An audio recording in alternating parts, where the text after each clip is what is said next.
Aroura, level 12, upgrade. Hello everyone, my name is Tristan, and today we are back with another, you guessed it, Rit Dyeing session. So, this time around on Aroura, we are doing the chassis, transmission case, bell cranks, and servo saver. So a lot of the same stuff that I did on Drogan. The only thing I'm not doing on her are the shock bodies. That's because she already has a black shock bodies. So that's one less thing I have to do, which is awesome because taking apart 4 shocks after picking up a transmission and pretty much everything else, kind of a pain. So let's get right on into it. To start off, I'm going to remove the upper deck, and that's held on with 4 screws. 2 in front, 2 in the back. Before I remove the upper deck, I'm going to unscrew the 2 screws that hold the toe links in place. Now that we have the upper deck taken off, we can now start removing all of this stuff. We're going to need to remove the screw that holds the servo saver to the servo. We're going to remove the screw that holds the servo saver to the link, the bell cranks to the upper deck, the bell cranks and their link right here, these 2. The 2 screws I already have still sitting on the bell cranks, as well as the link to the bell cranks. Next, we'll remove the 3 screws that hold the chassis to the bulkhead. Next, I'm going to remove the battery posts, the antenna tube, and then the receiver box. The receiver box is held on with 2 screws, one here and one here. And the posts, all you got to do is take a body clip, put it like that, and just unscrew them, just like it's a flywheel nut. I find this is the easiest way. There's other ways to do it, but I find this the easiest. Next, I'm going to remove the ESC. First, I'm going to just unplug the motor from it, just like that. Feed the wires on through the shock tower, and remove the 2 screws that hold it on. Next, I'm going to unscrew the 4 screws that hold the ESC plate in place. Next, we're going to unscrew the 4 screws that hold the bottom of the shock tower in place. Next, we're going to remove the 6 screws that hold the bottom of the transmission in place. With the transmission removed from the chassis, we can now remove the 2 kingpins that hold the A-arms in place. Now we can remove the drive shafts. Each one of them is held on with a single grub screw. With the drive shafts gone, now we can remove the gear cover, and it's held on with 2 screws, one down here and one up here.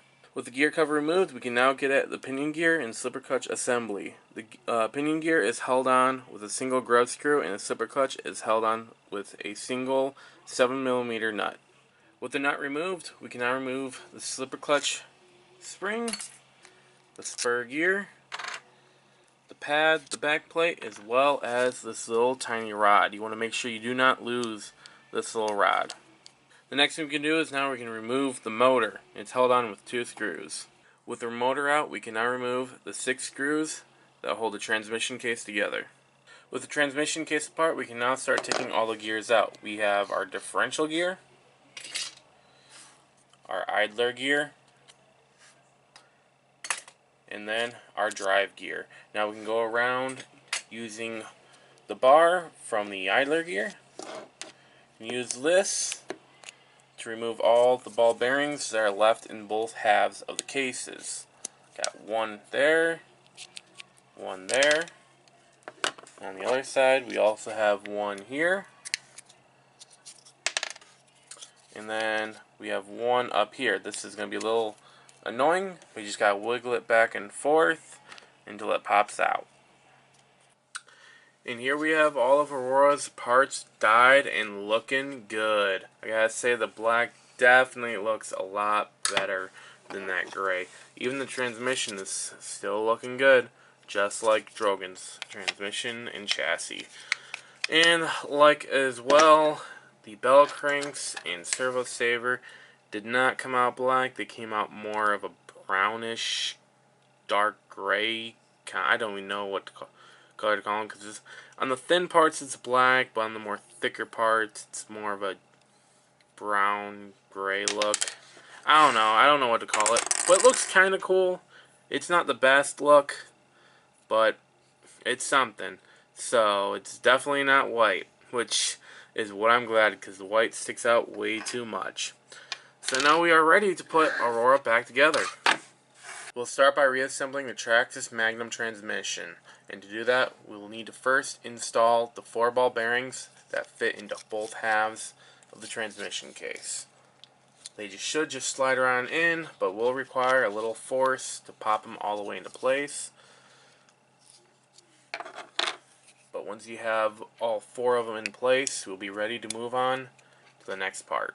With the ball bearings in place, we can now take all of our gears and install them into the transmission case. Starting with our drive gear, we're going to take 2 Teflon washers, slide one on one end and the other on the other end of the gear. Then we're going to take the threaded end of the drive gear and slide it into place like so, before taking our idler post, sliding that into place, followed by a Teflon washer. Then we're going to take our idler gear, which should have 2 ball bearings already installed. If not, you can easily take them and put them in. And put that onto the idler post, meshing it with the drive gear before putting on another Teflon washer, and taking our differential gear and finally putting that in place, just like so. Now I'm going to take some white lithium grease and coat all of the gears with a nice thick coat.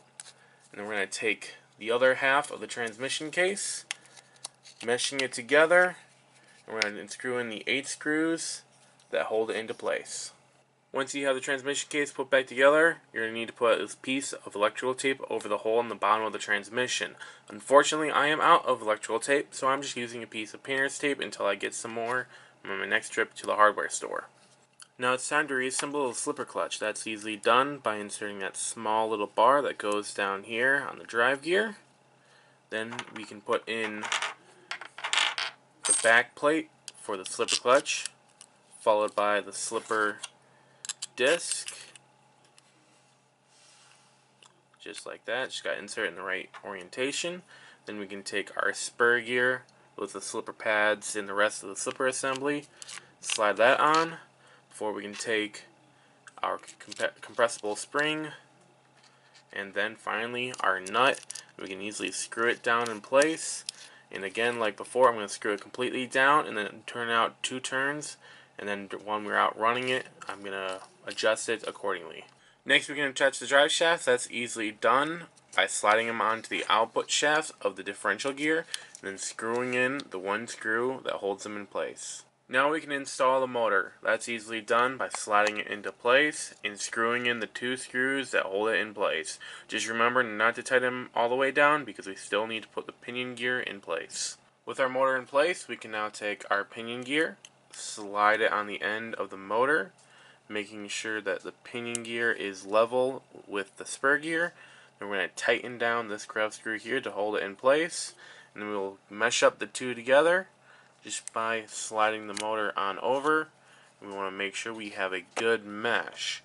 So right about there, the motor secured in place and the pinion gear meshed perfectly with the spur, we can now take our gear cover and slide it on over, and it's held on with 2 screws. With the transmission fully assembled, we can take our rear suspension and put it into place. Starting with the drive shafts, we just want to mate both halves of the drive shafts so that when we put the A-arms together, they don't cause a problem. Now that we have both drive shafts assembled, we can take the transmission and the A-arms, slide the A-arms into place, just like so, then put in the 2 pins that hold them on. Now I'm going to move on to reassembling the front suspension, starting with the bell cranks and servo saver. For the bell cranks, I'm going to need to also install the 4 bushings that go on each end. I have the metal bushings that I'm inserting instead of the standard plastic ones. If you have the standard plastic ones, they should already be installed. Once the bushings are in place, I'm going to quickly thread a screw through this hole here, as well as the hole for the servo saver. That way I have screws that I can put nuts on the end when I go to put the links in place.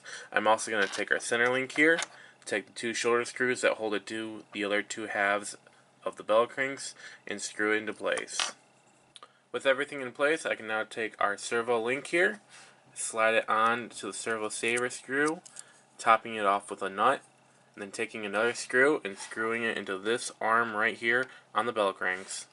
Now we can take our bell cranks and put them on to the upper deck. Starting with 2 Teflon washers, we're going to slide them 1 on each post, just like so.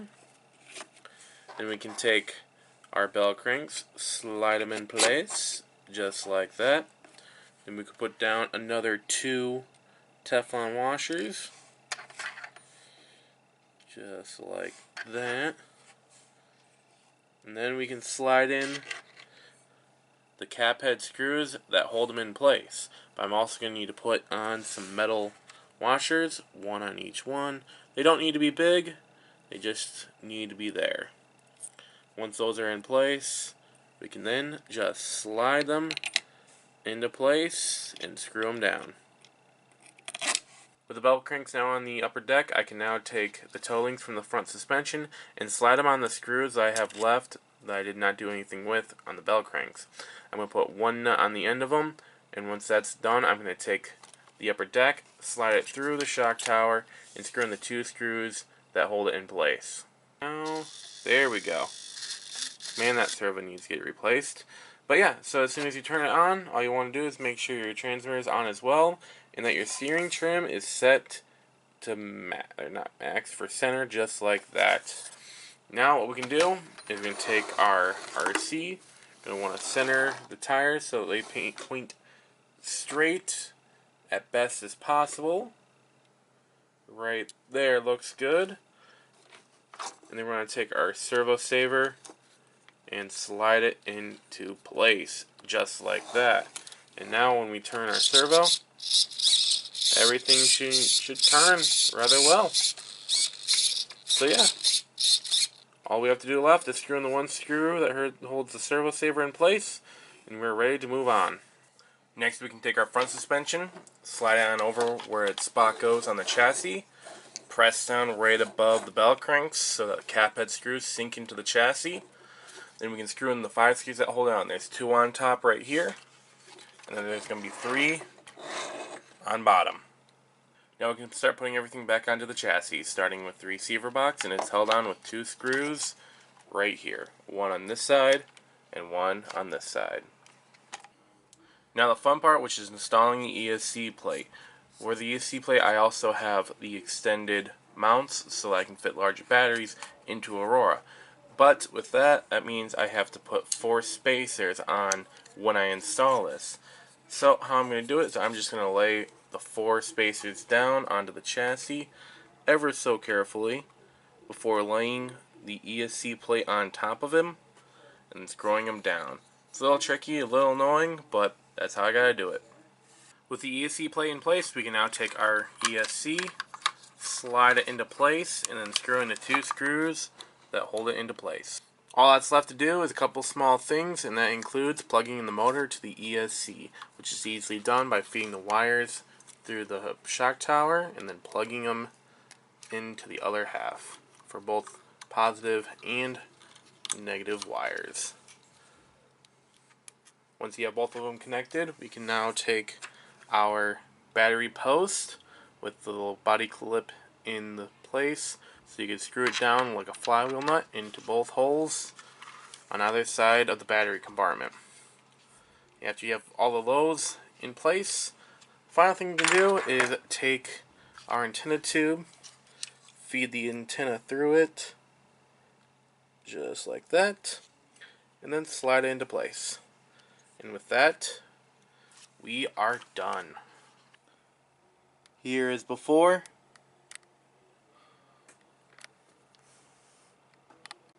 And here is after, guys. Check it out. Aurora is looking good. So I gotta say, I am very happy that Aurora is finally back together. That's one less RC I have to worry about putting back together from this point on, because I still have a couple of RCs to do. But yeah, I'm really liking how the chassis and all the parts turned out. The weirdness of the bell cranks and servo saver, you can't really see it too much. It doesn't stand out as much as the white did, which is completely and utterly perfect for what I wanted. Other than that, yeah, she is looking good. The transmission, chassis, Those are all looking nice. And yeah, so guys, hope you guys liked this video, and I'll see you all in the next one. And that was Aroura's level 12 upgrade.